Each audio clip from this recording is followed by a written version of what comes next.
Rich, back at it again, baby. And we got Tom Segura. Is it Segura? Like, are you supposed to roll the R in that? Let me know in the comment section. But we got loves watching the first 48. First 48. My amigo on the phone. Yeah, my amigo want color. Wait, he on the first 48. Shout out to the amigos. But anyway, yeah, that's what we're gonna be checking out today.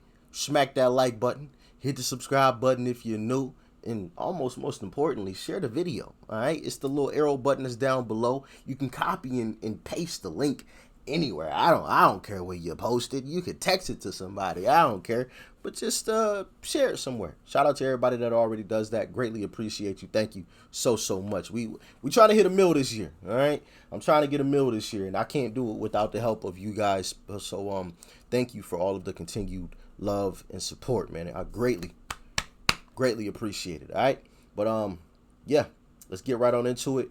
Original link is in the description if you don't like reaction videos, but let's rock.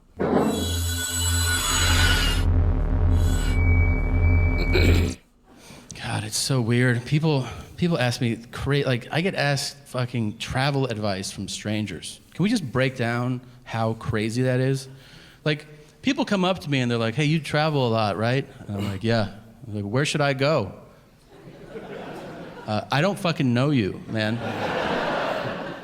You ask travel advice to people who know you intimately. They know you well. They can guide you based on what they know about you. I mean, you don't ask strangers dining advice, right? Because you're like, hey, where should I eat tonight? I know I've never met you before in my life, but do you think you could give me a recommendation? Yeah, you should try this dim sum place. But then that person might go, oh, I hate the Asian world. And you're like, oh shit, I didn't know that about you. Like, yeah, I killed like 4 of them. Like, what are you, like a serial killer or something? Yeah. That turned dark quick. Yeah, I killed like what? Hold on, wait a minute. We was just talking about food. How you? Sheesh. Now you're in an awkward conversation with a serial killer. Here's all I'm saying. I can't tell you where to go. I can tell you where not to go. Wherever they film the first 48 on A&E. Oh, if you're not familiar with the show, here's what it is.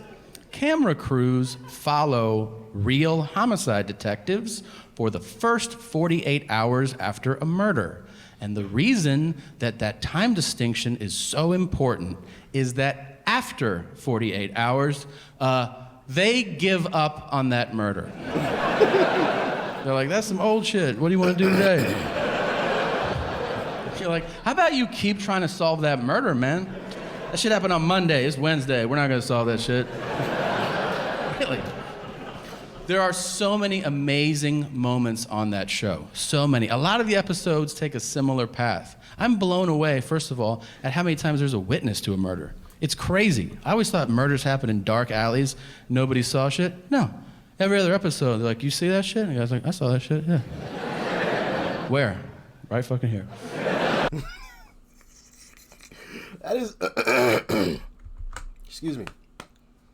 That is a fact, though. You know, there's people everywhere. There's cameras everywhere. So there's a lot of witnesses to crimes, to murders. And unfortunately, some of those stories will never get told.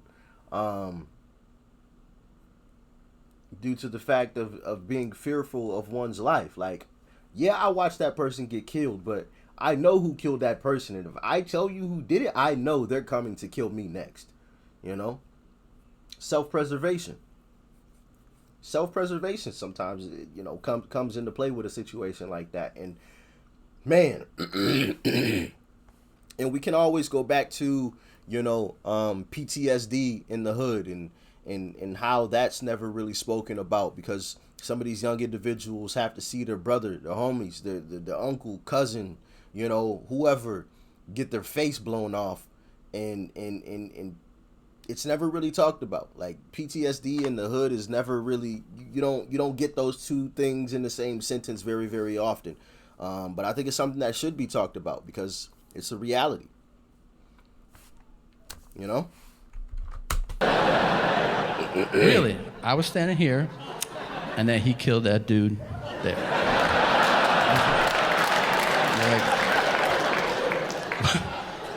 What he looked like? He was like 5'2" to 6'8", something like that. And they're like, that's the fucking description you're gonna give us?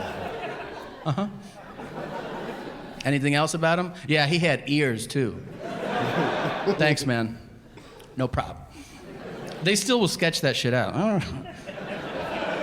And they show it to people. Do you know this guy? And everyone's like, nah. But then one guy will be like, yeah! That's Cricket right there. You're like, oh shit. You know him? I've been knowing Cricket 27 years. What's his real name? Man, that's just Cricket. I don't even know. Stop being white and weird. That's a perfect fucking impression, and you know exactly who that was, okay? Yeah, it's a black guy, and he's wearing a wife beater, and he's got on a dirty hat, and he's got a cigarette hanging out of his mouth. And he looks like he's about 33, but you find out he's 76 years old. And he speaks super aggressively to the cops. I've been out here for a minute! And they're like, all right, Jesus Christ. When was the last time you saw him? He came through with jellyfish last week. They were looking for some smoke. And they're like, all right, Jesus Christ. They always cut to the whitest detective from that guy, too. They cut from that guy to the guy who's like, I don't think he's going to help us out.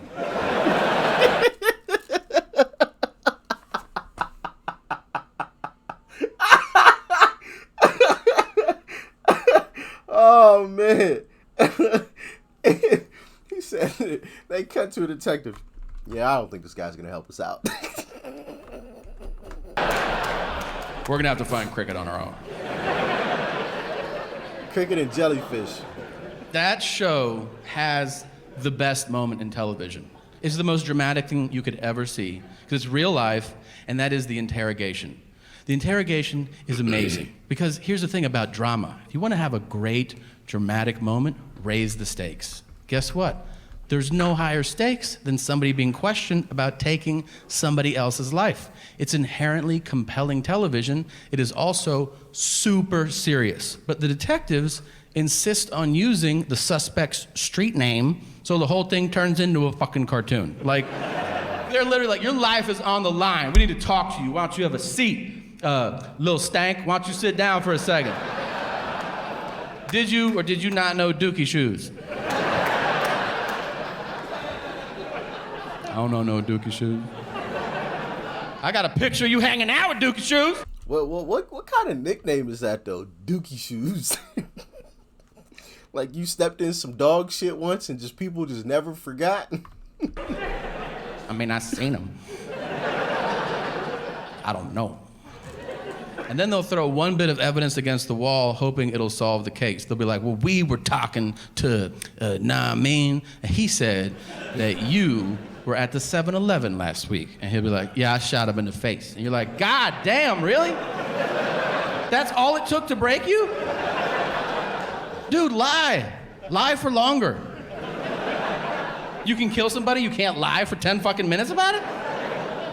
Like, dudes will break on anything. They'll be like, we heard you had on a blue shirt last Friday. Yeah, I stabbed those 4 people.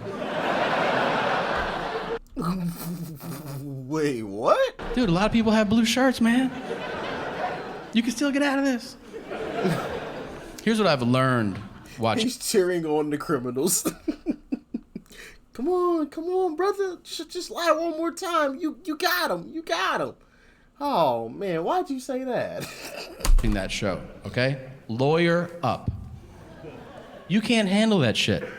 Everybody's like, I'm gonna talk to the cops and straighten this whole thing out. You're gonna do 25 to life. Have fun with that, man.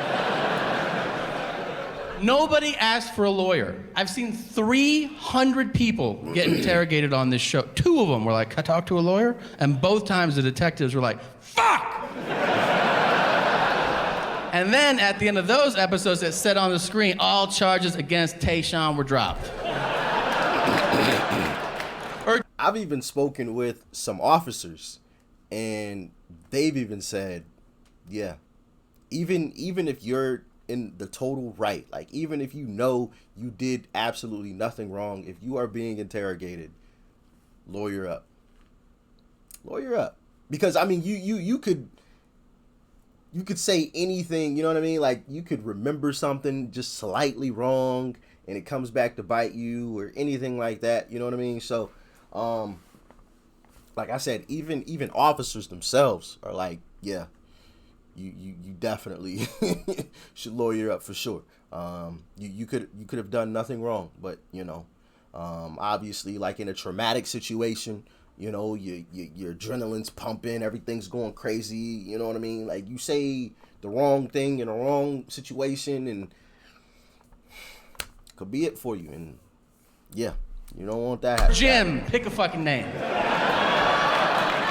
Let's be honest, there's no Jims on the show. I've seen every episode, and none start with, "Hey, Bryce, can we talk to you for a second, man?" "Where were you last Friday?" "I was over at Tanner's house." Then Skylar had a party, so we went over there. And then we picked up Connor, and we had pancakes. And we had pancakes. "Sorry, bro. The detective, bro.